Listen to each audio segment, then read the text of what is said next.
Good morning, everyone. Welcome to this week's edition of Pro9 Insider. Welcome, seeing some new names, new faces in here. Glad to see you. Welcome.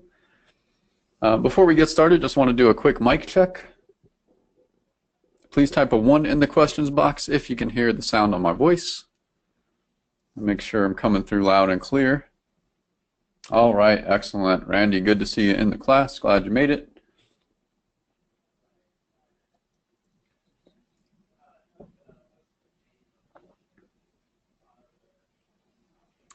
Diane says, good morning, noisy weather we are having. Hope you're not down there near hurricane time.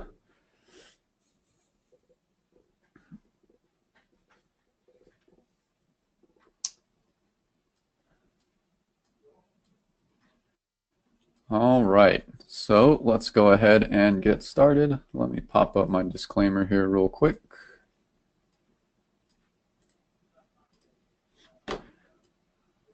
All right, so of course we have our standard legal disclaimer. Basically that we'll be looking at historical examples. If a trade setup does pop up during the class, we'll of course take a look at it. But do know this is not a trading room.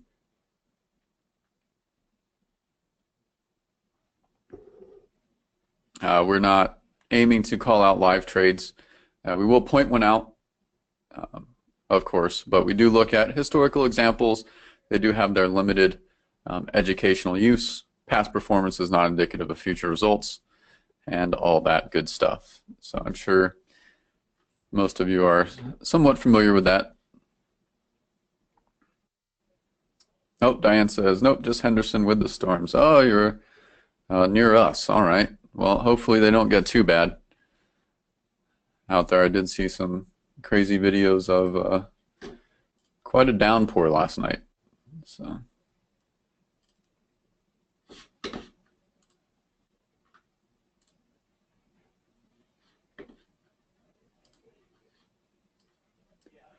All right, without further ado, let's hop into it. And of course,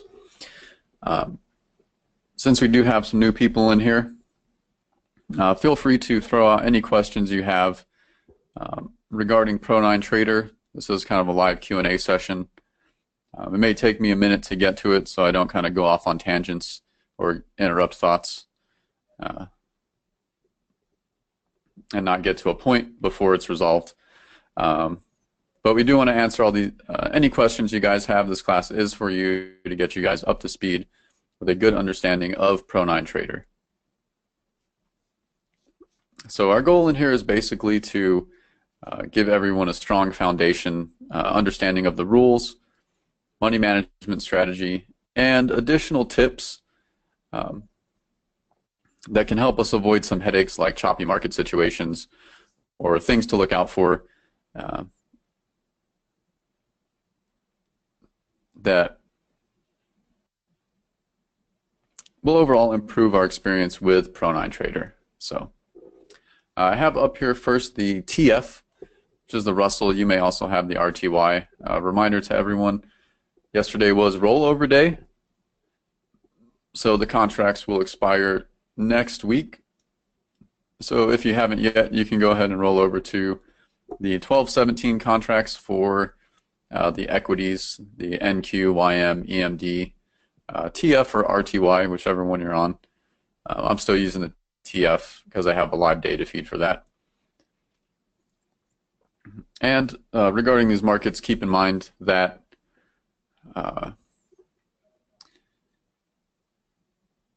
since they're on separate exchanges, there's going to be a bit of split volume between them. TF will remain on the ICE exchange until June of next year.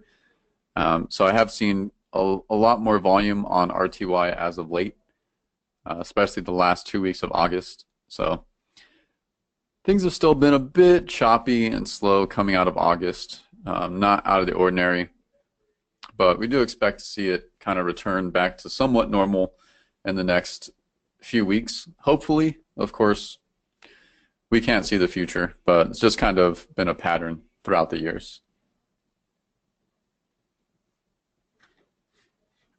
Very quickly, someone asking how to update the contracts. So uh, in your NinjaTrader Control Center, you want to go to Tools, Instrument Manager, and here we have our default list of all the instruments that are loaded. Of course, we can just search for any marker we want to add. If we have an expired one or a contract we want to roll over, so for example, I have the ES. I haven't rolled that over because I don't really look at that contract. So I'll just highlight it from my default list here and click this little bottom arrow that says removes it from the list. Don't worry, it'll pop right back on there. So once we remove it, we see the expiry date update to the current contract. And then we hit this top arrow here, and then I can see the ES pops right back on my list with the current contract date. So NinjaTrader won't update your contracts automatically, but when you roll over, it will update to the current contract for you. So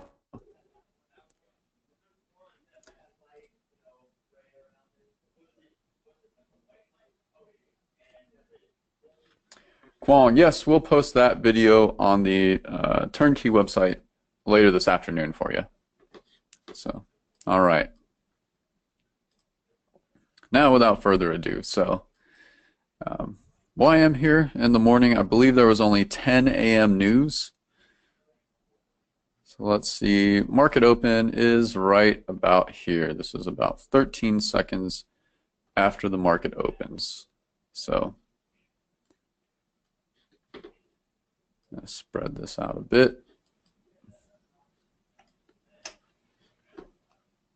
All right, so catching trades right out of the gate. I know some traders are more cautious about that. I don't mind doing it. I mean, once in a while it doesn't work out, of course, but that can be said for any trade setup. We do expect to take some losses here and there. But one of the questions I get is how do we hop in these right when the market opens? Usually, you know, as soon as the opening bell hits, there is a lot of movement really quickly. So let me pull up my little rules here. Just give me 1 second. All right.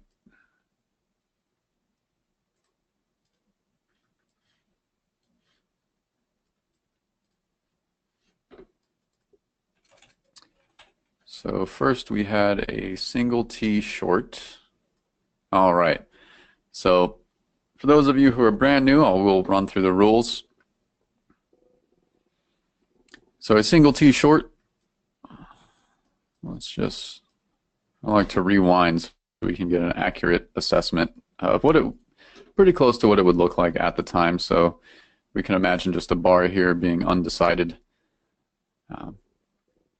We have my short turn bar, and I can enter these single T's or continuations, dot trends, divergence, reversals on the turn bar or up to the first color bar.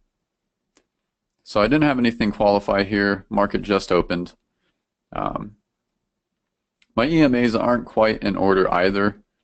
My 10 is still a little above my 20, and the blue line is above the purple line. So I'm not really seeing a really strong single T setup here. And as the next bar develops, the EMAs do barely get in order. The 10 just crossing the 20, blue line jumping across. Still, my super trend isn't really strong. Now, we do qualify for the exception. If I look under rule number 2 here, that says my super trend should be minus 25. I haven't updated my rules yet. But if you look on the website, the neutral zone has been adjusted to 25 to negative 25. The super trend is not required to be outside of the neutral zone if the turn bar or first color bar touches the 50 EMA. So in this case it did, so we can disregard the super trend. But overall, not an extremely strong trend. We haven't really seen anything develop here. Just kind of back and forth, a little choppy to be honest, so I wouldn't be too excited to enter one. But this will tie into how we can learn to anticipate these trade setups.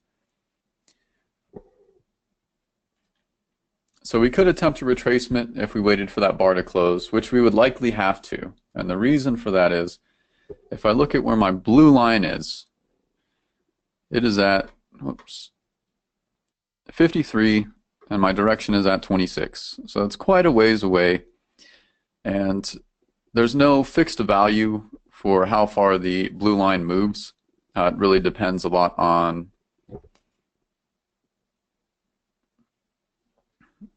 how much price action there was in that bar. In this case, it looks like this bar developed very quickly in about 15-20 seconds. So there's a lot of momentum to pull this blue line down. So we could attempt a retracement, but I have a feeling this happened very quickly and not sure if it even would have retraced. So now we're starting to develop a nice trend here. My EMAs are starting to fan out. Super trend is getting lower. I really want to see it get outside of this neutral zone, really, to really give me signs that we have a strong trend. So if we had entered here, we could certainly, we would have hit our profit target. We only need to go 8 ticks, which is basically 2 bars. And we know this because it takes 4 ticks in the direction of the trend to plot a new color bar, and 22 ticks in the opposite direction to plot a turn bar. So, and I'll jump to that in a second with the DPI indicator. So here I get a turn bar, but if I look, my indicators are all still set up for a short trade. So I did get a little bit of a reversal. My EMAs are still in order for a short trade. 10 below 20, below 50, below 200. Blue line below my purple line. Now my super trend isn't quite outside of the neutral zone, but if this next bar is a turn bar, I may be set up for a continuation. So the continuation and single T are very, very similar. The main difference is that a continuation is basically back-to-back turn bars, or a turn bar with a color bar followed by another turn bar. A single T will always have more color bars in between them. So a continuation can be viewed as a direct continuation of the previous leg, and a single T is more of the start of its own leg. And the other difference with the continuation is that the 10, we only need to see the 10, 20, and 50 EMAs in the correct order. The setups are stronger when we do have all 4 EMAs in the correct order, but the 200 isn't required for this trade. And the rest of the rules are the same. We need to see the blue line below the purple line and my super trend outside of the neutral zone. And we can, again, disregard the super trend if our turn bar or first color bar touch the 50. And this is the turn bar that we would look to enter. So actually, at this point, we'd have our this bar currently building, and depending if it comes up and touches the 50, I could actually enter using the red DPI before that bar even closes. And I'll get to the DPI next. So the DPI would be the number required to close this bar. It's what we use for our entry prices. But I can enter ahead of time using a stop limit order. And in the event that my entry price, say the market just continues to go long and I don't get an entry, I can just cancel my order. My entry price was never hit. I don't have to worry about trying to eyeball an entry price. We have a very standardized entry price that if everyone is following the same rules and all data is the same, we should all get the same entry price.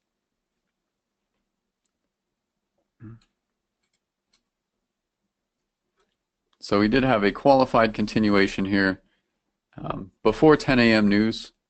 So we would be good to enter this one. Does hit profit target and then get stopped out. So a few little very short runs unfortunately don't really go anywhere.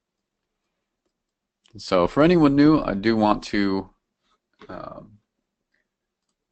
if you're not familiar, we do look at news. We have a handy news calendar on the website.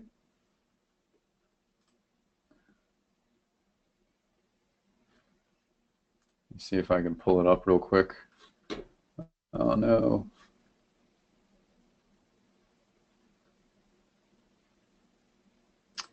No, I'm having issues with the website.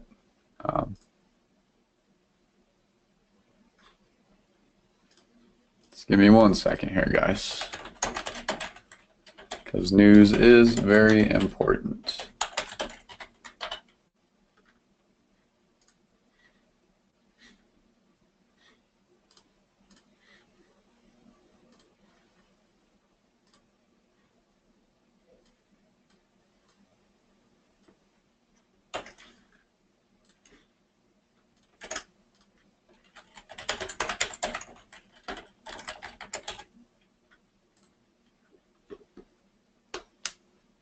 All right, there we go.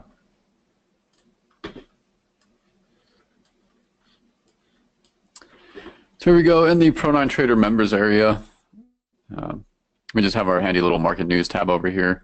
We're really considered with any news with a red, green, or black dot next to it. Our rule is we don't enter new trades 5 minutes before or 5 minutes after a news event that we care about. If you're in a trade, you can continue to manage it, and certainly if you're managing a runner, there's really no sense in just hopping out of a trade just because news events, especially when we've already hit our profit target and are trailing a runner. So.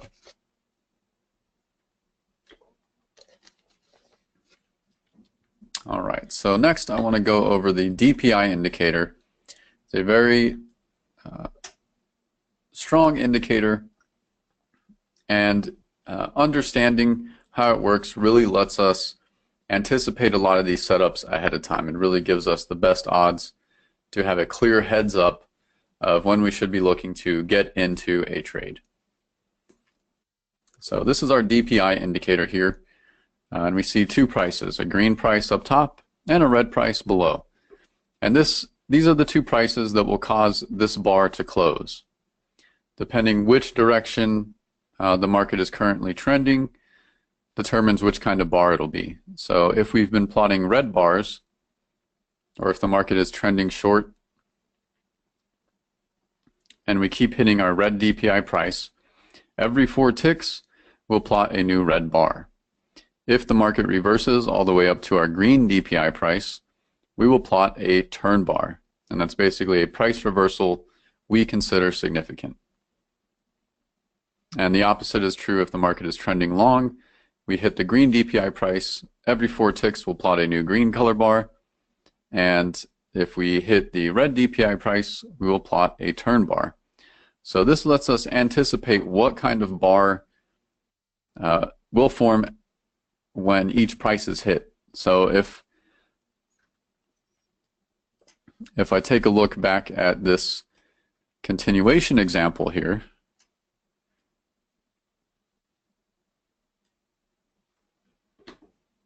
so I had a turn bar, but everything's still lined up for a short trade. All I'd want to wait for is this bar over here to cross the 50 so that I can disregard my super trend for that trade setup and put in my red DPI price because everything's already qualified. If I look at my rules, my 10, 20, and 50 are in order, blue line below the purple line, super trend not outside, but I may be able to disregard it, and then I want to enter on the turn bar or the white bar. Now, do I need to wait for that bar to close for me to know if it's going to be a turn bar? No, because I have my DPI indicator. I just had a reversal from my short trend. So if I hit the red DPI price now, it will plot another turn bar. So I could put in my order at the red DPI price, knowing that everything's lined up. As soon as that price is reached, it closes that bar, hopefully fills my order, and it's a fully qualified trade. And I didn't have to wait for the bar to close. I knew ahead of time and had my order sitting in at my desired entry price ahead of time. So very important, we use stop limit orders.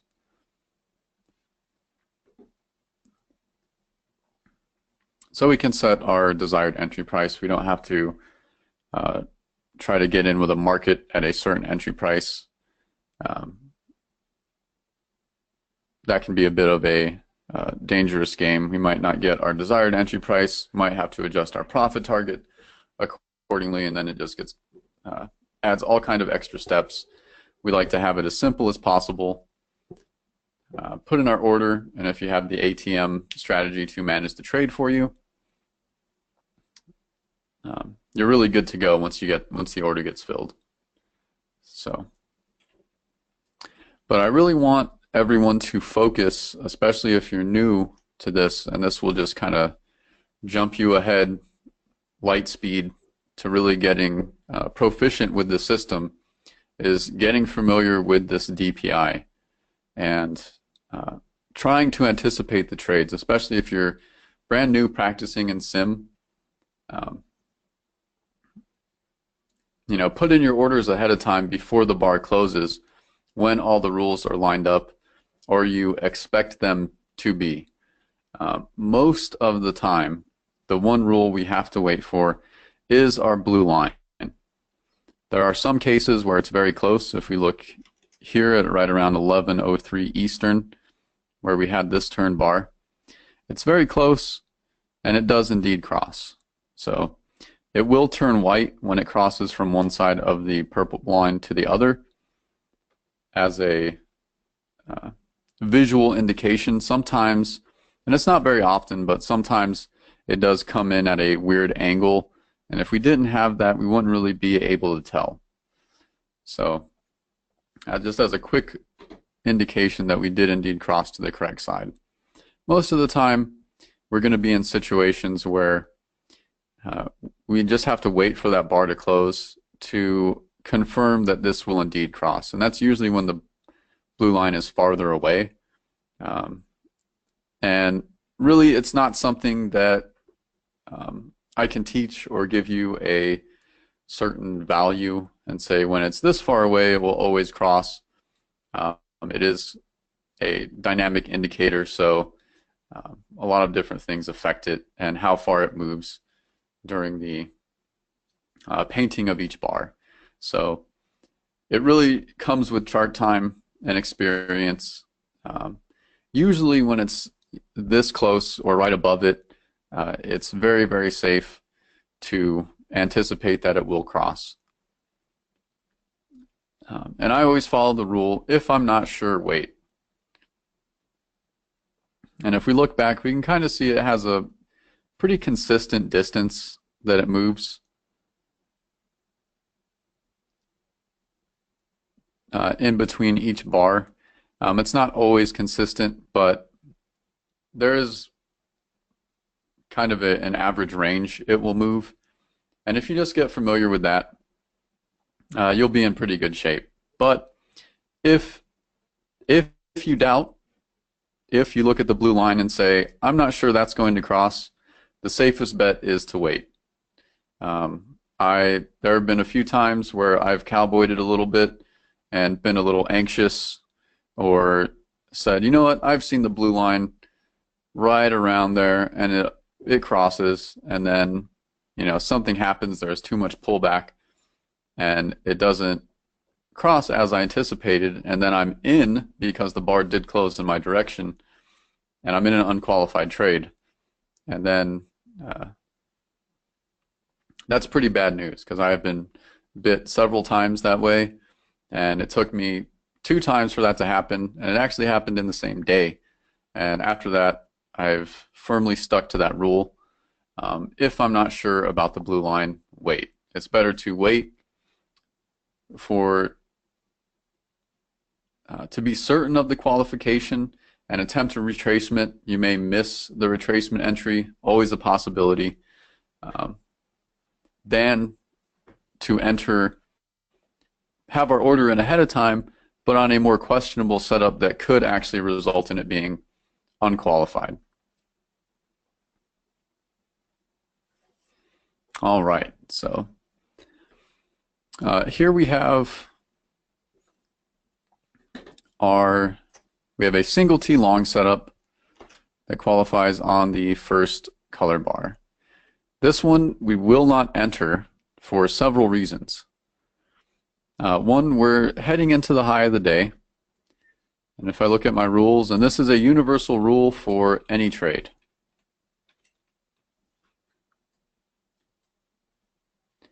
You must have enough distance, at least 9 ticks before hitting the high of the day, unless the Pro9 direction histogram, or the purple line, is above 50. You do not want to bounce off the high of the day before hitting your profit target. So we have 9 ticks because that is our 8-tick profit target, plus a tick giving us that extra bit of cushion. So we're not going to enter a trade heading into the high of the day unless one of those two things are true. We at least have 9 ticks before we hit our profit target, or my purple line is outside of the neutral zone. So universal blanket rule for every trade type, full stop, no exceptions. And you may be tempted to fudge that. And I've bounced off the high of the day plenty of times. So it can always act as the high or low of the day, can always act as support or resistance, even when we have our purple line outside of the neutral zone. It does give us extra confidence that we'll push through and hit our profit target. And in this case, we actually have the 200 sitting right on top of the high of the day. So we have kind of a double point of resistance. So we do see that it pushed through, but looking at this, I'm not really eager to enter a trade long heading into my 200 EMA and the high of the day. So it could just as easily bounce off. So I'm not going to take a trade there. Do miss this momentum entry, but I am seeing a really strong long trend develop. And then I get this momentum entry, and that's when I can hop in. So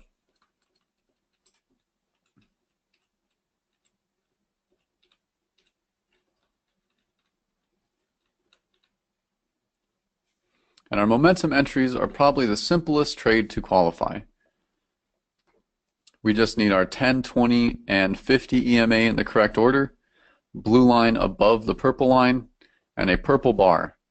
And even more simply, we can qualify these when we see if we're looking for a long, check that my background is green and I have a purple bar. Because our green background basically qualifies both of these rules at the same time.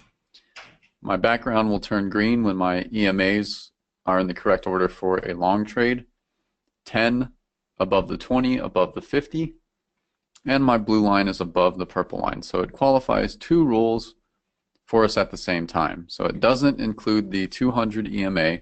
We do have to visually confirm that for trades like the single T or other trades that require it to be in order. But this does make a really easy way to qualify the momentum trades. So they will always appear in the middle of a run. They don't qualify on turn bars.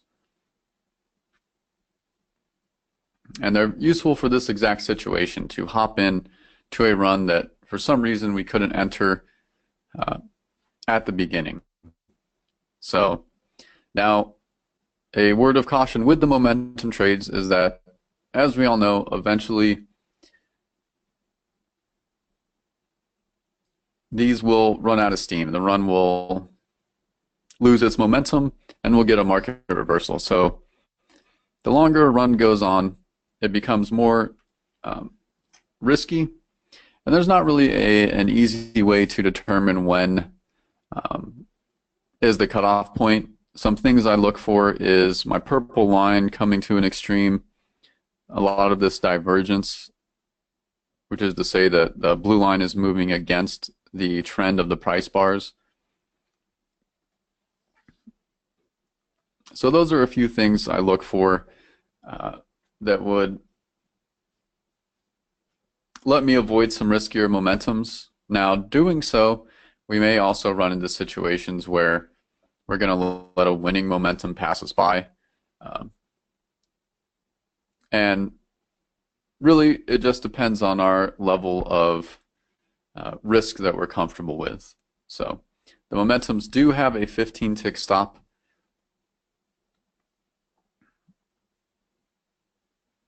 Which makes them slightly less risky than a continuation or single T. Um,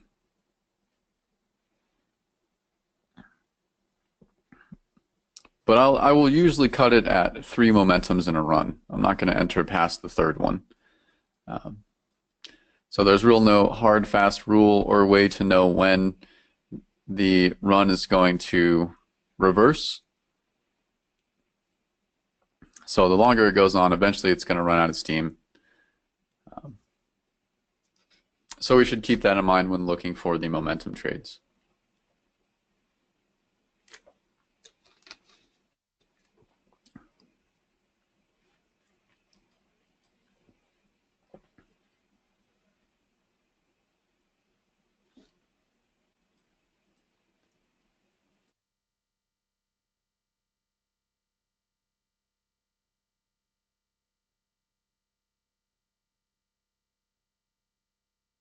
And Diane asks, wicks count for purple bars? Yeah, that's one of the things that gives us a heads up for the momentum trade. Makes it easy to identify when we have a wick outside of a certain range. So,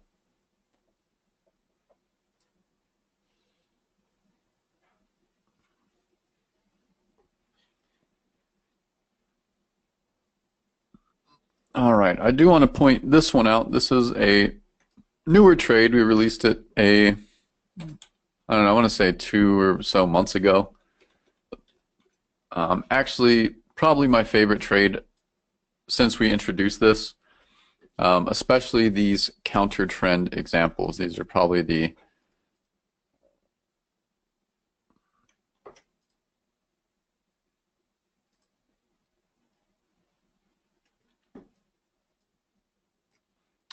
Oh, Randy has an excellent question and one I hadn't heard in a while. So the longer the wick, the better. For entering, I don't know that that's necessarily the case, because it could be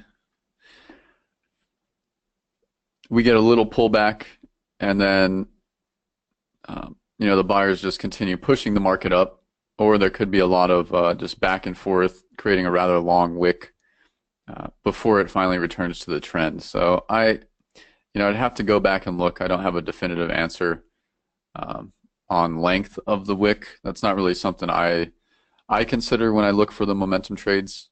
So I would have to look into that further for you. All right, so our surf trade is rather similar to a momentum trade. These will overlap, especially with the trend.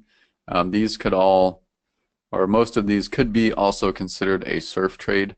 So I like to consider the surf trade by itself where it doesn't overlap with the momentum. And the most prime example of when that happens is these counter trend surfs or a reversal surf that will happen after we had an established trend and then the market starts to reverse.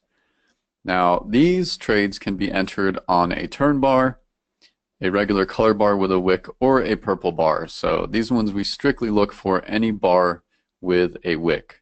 That's the most important thing for entering. We're not going to enter on just a regular color bar. Next, we look for the blue line to be below the purple line and outside of the neutral zone in the appropriate direction. So since we're looking to enter a short surf trade, we want my blue line to be below -50. In this case, it's at -70 here. And then lastly, I need to see my super trend outside of the neutral zone. And this, I think, is the part that's a little odd, that might trip people up at first, is that we don't care which side of the neutral zone it's out of. We just care that it is outside of the neutral zone in either direction. For these counter trends, when we're moving against the previously established trend, it's going to be outside of the neutral zone on the long side almost always. So something to keep in mind. These are These do take a bit of practice to identify and learn to anticipate, since we're not used to looking for trades in these types of situations. It did take me a bit of time as well to really get it down, so I don't have to look at the rules and really get in the habit of anticipating it so I can enter ahead of time. And basically what I do is just kind of keep a running tally of which rules are qualified as the market continues to develop, and that way I have a plan of action. So you can't really plan too far ahead in the markets because, I mean, it could do anything. We don't have perfect prediction of the markets. But one thing that is helpful is that there's really only two things the market's going to do. Very obvious statement. It's going to go up or it's going to go down. It might stay where it is for a while, but eventually it's going to go one or two directions. And using our DPI, that lets us anticipate and form a plan of action for whichever direction it goes. Like in this case, I know if the market reverses, I'm not going to be doing anything. And if the market goes long here, I'm not really going to be doing anything either because nothing's lined up. So I just want to wait and keep an eye out for when my indicators line up, giving me a signal again. So I always like to have a plan, basically that's something like, okay, if my green DPI is hit, will I have any trade opportunities on the next bar? And if my red DPI is hit, will I have any trade opportunities on the next bar? Should I be looking to put an order in? If not, then I wait for the bar after. And you can even anticipate farther than that using the DPI, because they'll increase by 4 ticks whichever direction. So if it continues to go long, we'll continue seeing this increase by 0.4. So that 0.1 is a tick in the TF. So the next green DPI, if this closes hitting this green DPI price, the next one will be 1402 even. So, and that may be a bit advanced for right now, but something to keep in mind and can help us develop this habit of anticipating and planning ahead, which if you can get that habit in when you're learning the system, you'll be much better off as you continue to use it and kind of get a handle of the finer details that come later. All right, so bit of a tangent there, but back to our surf trade here. Counter trend surf, and I guess that relates to this. Say we just had our long trend here. As the blue line continues to move down, like, okay, I'm getting a market reversal here. I want to see my blue line get outside of that neutral zone so I can start looking for a surf trade. Here we go. Okay, so now I'm looking for a bar with a wick. My blue line is below my purple line. My super trend is still outside of its neutral zone. So now I just need to see a bar with a wick, whether it's just a red color bar with a wick, a turn bar, or a purple bar. Any three of those would give me a surf entry. So I just keep an eye out for that. Keep an eye on my indicators because I want to know as soon as it's no longer qualified. So right now I'm fully set up for a surf short. I'm just waiting for my entry trigger. I need my last rule to line up, which is basically the bar with the wick. So I'm still good. My blue line is still where I need it to be. Super trend still outside of the neutral zone. Blue line hopping back in there. Looks like it hops back in the neutral zone. So I'd probably wait for the bar to plot because I'm not sure that it's going to hop out of the neutral zone. But it does bounce off the zero line. I do like to see that.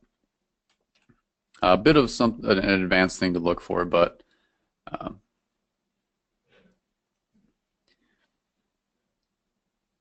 something I like to see, especially when looking for a either like a continuation or a surf trade like in this particular case where it qualifies on the turn bar. And then I can attempt to retrace an entry. I want to enter on the red DPI that plotted this bar, or one tick below the low. Should be 14.01 even. And then we look for a 6-tick profit target using a 15-tick stop. So we enter with 3 contracts. All 3 have the same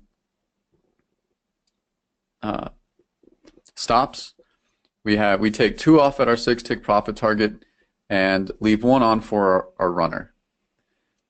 This same strategy holds true for all of our trade setups where we take 2 off at profit target, leave 1 on for a runner.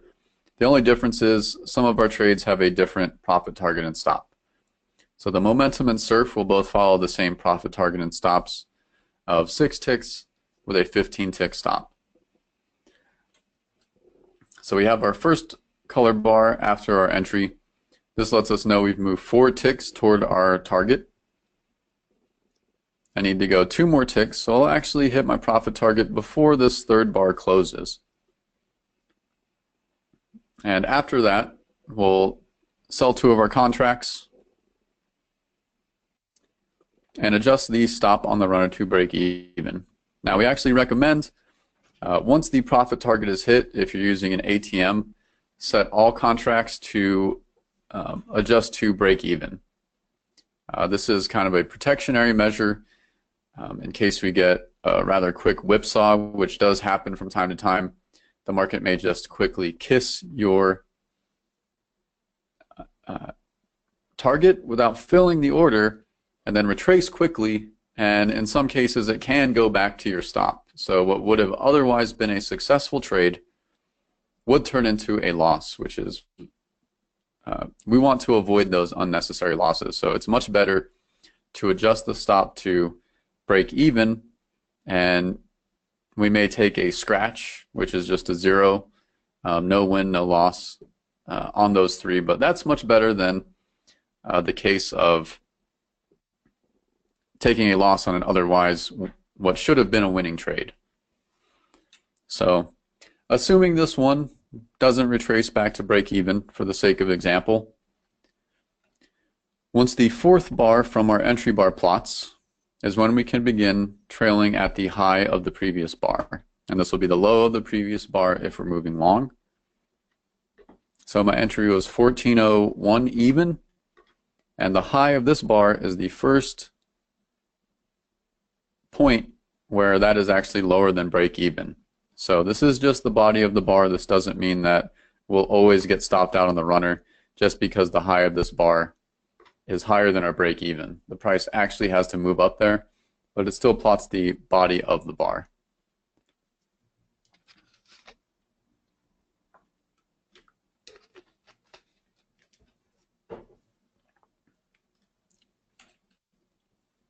And then after the next bar plots, we can adjust to the high of that bar, and we can continue trailing at the high of the bar, which may be a good thing, a good strategy if you want to use when first starting out. I prefer to widen to the opposite DPI price, and this lets me ride over any wicks that pop up along the way that would normally stop me out trailing at the high of the previous bar. So we do widen that stop a bit and give up some of our quote unquote secured ticks with our current stop. But the way I like to look at it is we're not out of the trade yet, so it's not our money. I'm not counting my money yet while I'm still in the trade. It could continue to run, or it could just reverse and stop me out. I'm in a free trade, so I want to try to maximize the opportunity to take part in the long runs. And as the market continues to move in that direction, every new bar that plots, I will adjust to the new DPI price, which will basically be moving my stop down 4 ticks every new bar that plots. And then eventually we catch a turn bar here. So in this case, we would have been better trailing at the high of the previous bar. But the thing is, we know that in hindsight,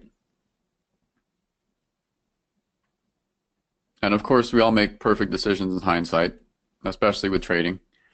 But over the course of time, trailing at the DPI price will give us the best odds for when these, 15, 20 bar runs occur, because they let us ride over these wicks that might normally stop us out. Looks like we could have rode over that one, barely.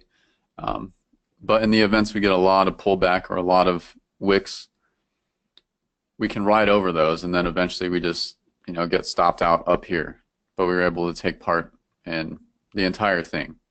So while it's true for the shorter runs that we may, it would have been better or more profitable in that case to trail at the high of the previous bar, we don't know which runs those are ahead of time. We don't know which runs are going to give us a lot of wicks that we would rather ride over. So I think whichever strategy you choose, I recommend the DPI price. Stick to that consistently. That's the way you'll see consistent results. If you're always switching it up, I mean, you could trail at the high of the previous bar in a run where there's a lot of wicks and it doesn't work out so well for you, and then you widen to the DPI on another run and it doesn't really go that far, and that's okay, because we are going to have times on these runs where the bar after I widen to my DPI price, the next one's going to be a turn bar, and that's what's going to stop me out. That's going to happen, but you know what? That's okay, because what I'm doing is maximizing my opportunities over time.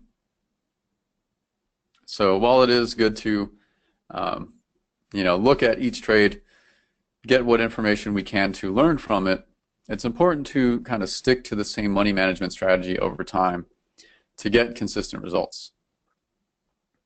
So this lets me, over time, maximize my opportunities to take part in the really long runs.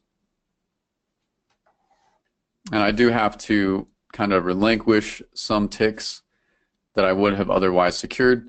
But again, we can't count the money until we're out of the trade. So, and even then, I don't like to think about it that way.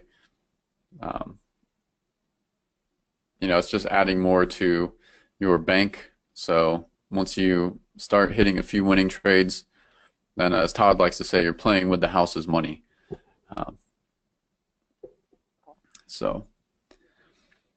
All right, time sure does fly. We've got about 10 minutes left.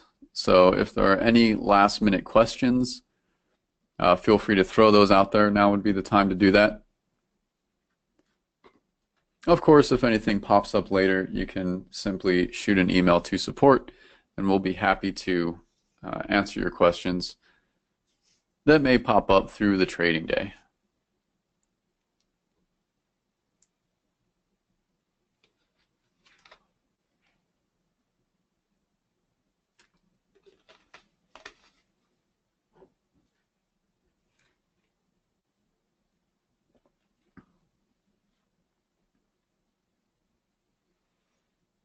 All right, and that's about it for the YM. Let's see what else we had cooking up in the markets here.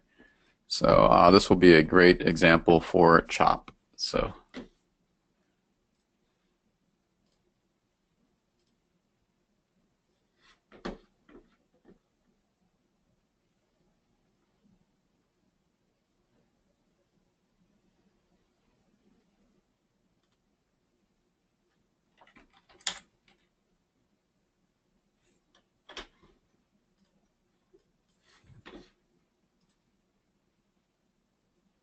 Randy mentions, I believe I will need to go through this again. Not to worry. Yeah, it is kind of a lot of information to soak up all at once. I know sometimes I get going and kind of talk fast. I can shoot you the link for the recording to review. But mainly, it's really just focusing on learning the rules, getting a solid foundation of the rules,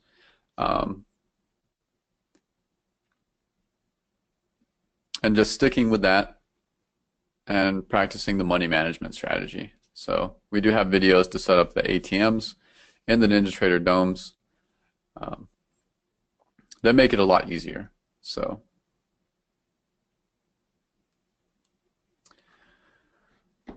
Let me see. I just kind of want to find a good example of chop here. Here we go. So this was toward the end of the day yesterday. This is a textbook example of chop here. Back-to-back turn bars, a lot of turn bars in close proximity.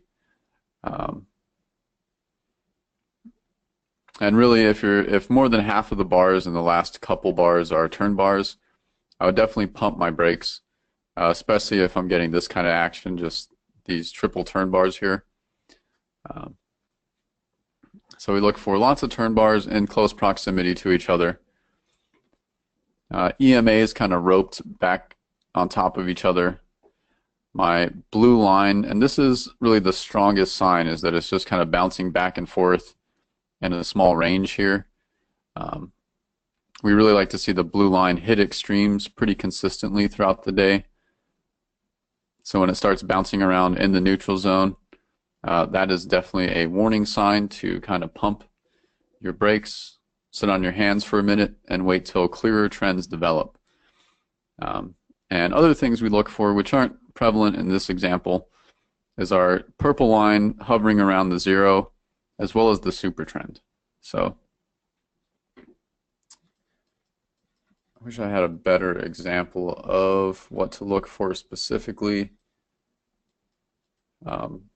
for chop. This is a bit of a better example right here.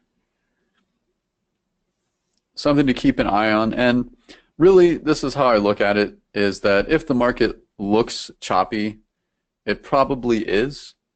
Remember, we are looking for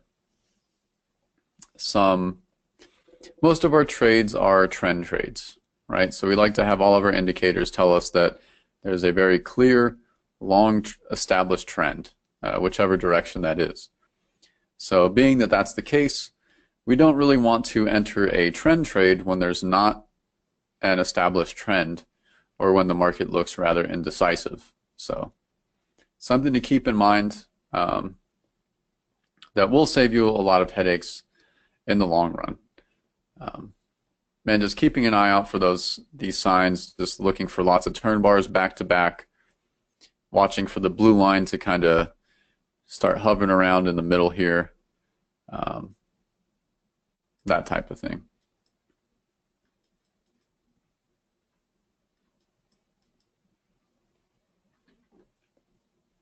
Here's another tidbit. And this does relate to chop as well. This will save everyone some headaches, and this is for those of you who are brand new, but you will see this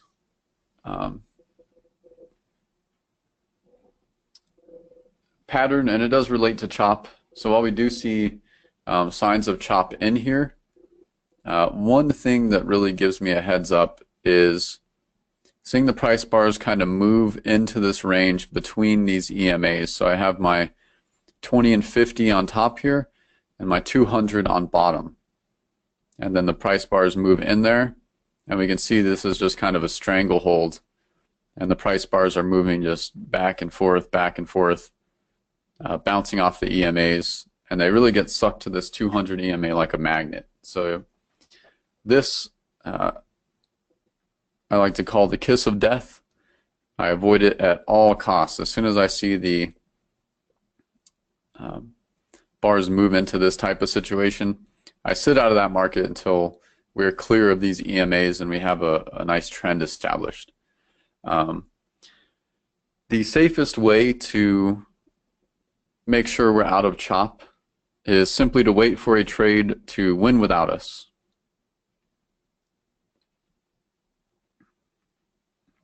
That's usually my safest way that I can tell, okay, the market's probably restoring to normal trends now. I can look to hop back in on the next qualified trade.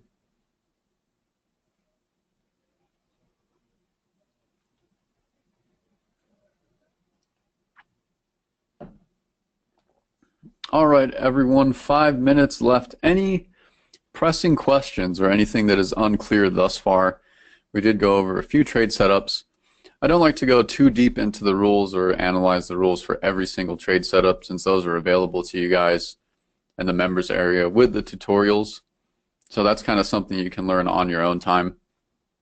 I do like to get into a bit more of the details in this class. So nothing really set up that I saw in here while we were in class.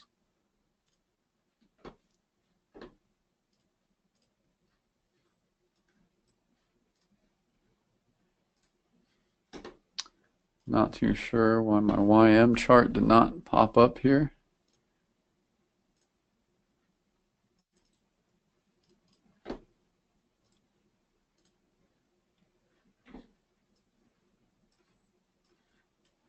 Just take a look at our good friend the YM. May have had a surf long here. Let's see. Not quite. Yeah. Not really any good trading opportunities.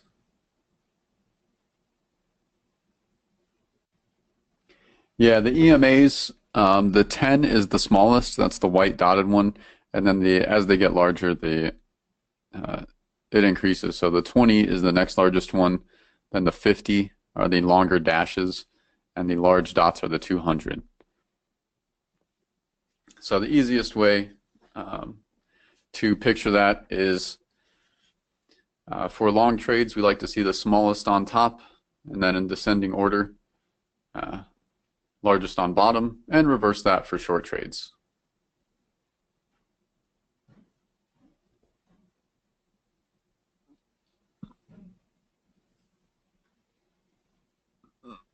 So a few qualified trade setups in here that have this continuation in the YM. Probably get stopped out at break even and then can hop in on this momentum. So unfortunately kind of slow, still coming out of August. We're seeing the same things here. Our in-house traders, it's just August is typically slow, and I think coming out of that it takes a bit of while for the markets to return to normal. So hopefully in the next week or two we'll kind of see a lot more movement and consistent trends. So don't be too concerned if you don't see a ton of trade setups throughout the day, although it does look like today was pretty decent, actually. Looking back, if we can avoid some of this chop. But there are quite a few trading opportunities, so. But mainly, just stick to the rules, stay diligent. Don't really try to adjust the rules or the money management strategy. The main thing is to remain consistent. That way you can see consistent results. Keep an eye out for chop. Pay attention to news. And I think just following those basics, you will be in a pretty good spot. But as a closing note, I would say really familiarize yourself with this DPI indicator and how it functions, and that will really provide you with a solid foundation to identify these trade setups ahead of time and really get in the habit of always having a plan of action, because we don't want to be in a position where we're caught by surprise and kind of scrambling to enter a trade, because when we're in that position, that's when we make mistakes. So at least I know I do. Can't speak for everyone, but I like to have my order in as far ahead of time as possible and make the least amount of decisions I can during a trading day. So just stick with that, and you guys will be all right. And of course, if you guys have any questions that pop up, you can feel free to send an email to support. We will answer that as soon as we can. Outside of that, thank you guys for joining me. Looks like we are at the end. I hope the rest of your Friday goes well. Hope everyone has a wonderful weekend. Again, if you guys have any questions or feedback, feel free to drop that email to support, and we'll get to it when we can. And until next week, happy trading.